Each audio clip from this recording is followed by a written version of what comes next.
अस्सलामुअलैकुम, मैं हूं तैयब और आप देख रहे हैं साइम अली टीवी। दोस्तों, जानवर भी हमारी तरह होते हैं। हाँ दोस्तों, काफी हद तक हमारी तरह होते हैं, बस हम इनकी बोली नहीं समझ पाते, इसलिए हम उनकी मदद करने में हमको मुश्किल होती है। एक इंसान की तरह दुख के वक्त इनके भी आंसू बहते हैं। अपनों को खोने का दुख इनको भी होता है। तो दोस्तों, आज हम इस वीडियो में कुछ ऐसे ही आपको जानवर दिखाएंगे। तो चलो दोस्तों, हम अपनी वीडियो शुरू करते हैं।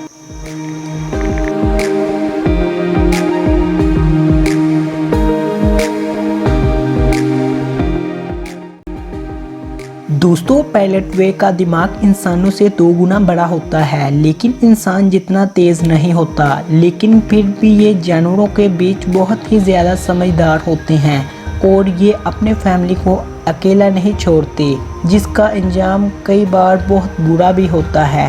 ये पैलेट वे बीच पर इसलिए इकट्ठी होती हैं जब कोई पैलेट वे मरकर किनारे पर आ जाती हैं, इसलिए सब पैलेट वे एक जगह पर इकट्ठी होती हैं। इस वीडियो में आप देख सकते हैं कि पैलेट वे अपने मरे हुए बच्चे का अफसोस किस तरह मना रही है, जिसकी मौत समुद्र के कचरे की वजह से हुई।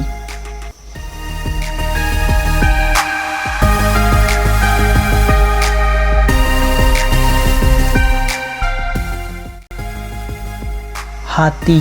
दोस्तों, ये सब जानते हैं कि हाथी अपने परिवार से जुड़े होते हैं।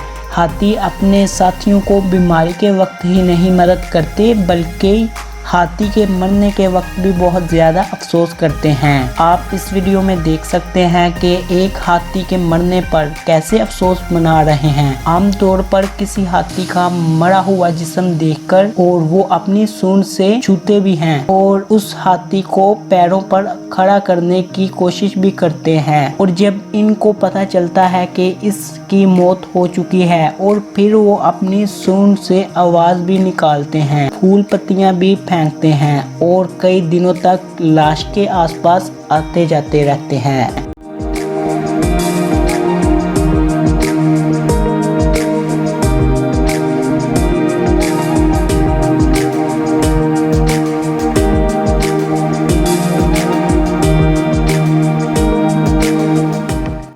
बंदर। दोस्तों, लंगूर बंदर ज़्यादातर इंडिया के इलाके में पाया जाता है। दोस्तों, कहा जाता है कि बंदर मरने पर दूसरे बंदर का अफसोस बहुत ही ज़्यादा मनाते हैं। इसलिए एक एक्सपेरिमेंट करने के लिए एक साइंसदान ने एक रोबोट बंदर का इस्तेमाल किया और इन्होंने इस बंदर की आंख में कैमरा लगाकर जंगल में छोड़ दिया, जिसे एक लंगूर बंदर उठाकर जमीन पर फेंक देता है। और जब इस बंदर को उस रोबोट में हरकत दिखाई नहीं देती, तब इसको लगता है कि वो मर चुका है।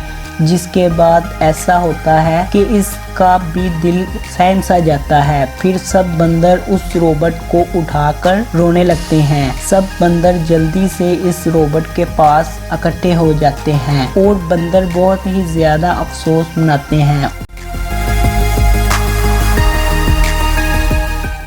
कौवा। दोस्तों, कौवा एक मरे हुए कौवे को देखकर बहुत ही अजीब बर्ताव करता है और साथ में इकट्ठे होकर बोलते भी हैं। इस तरीके को हम लोग मातम के तौर पर समझते थे और इसकी आज भी किसी को समझ नहीं आई। इसलिए अमेरिकन साइंसदान लड़की ने एक्सपेरिमेंट किया। इस एक्सपेरिमेंट के लिए कायली नाम लड़की ने कई दिनों तक कौवों को मूंगफली खिलाती रही, पर एक दिन वो अलग कपड़ों में इस जगह पर पहुंची। इस वक्त कायली के मुंह पर डरावना मास्क भी था और उनके हाथों में एक नकली कौवे की लाश भी थी। लाश को देखकर बाकी कौवे भी बोलने लगे और शायद मर जाने वाले कौवे को अलविदा करने का तरीका हो। और कायली के कहने के मुताबिक ये कौवे आने वाले खतरे को आपस में चुनौती दे रहे थे। और दूसरे दिन जब कायली इस पार्क में पहुंची, तब कौवे पहले से ज्यादा होशियार दिखाई देते हैं और फिर से कायली मास्क लगाकर फिर पहुंचती है। तब इन्हें चुकाने वाले नतीजे दिखाई देते हैं, क्योंकि कौवों को इसका चेहरा अभी तक याद था। इसलिए वो बोलते और कायली को दूर भगाने की कोशिश करते थे।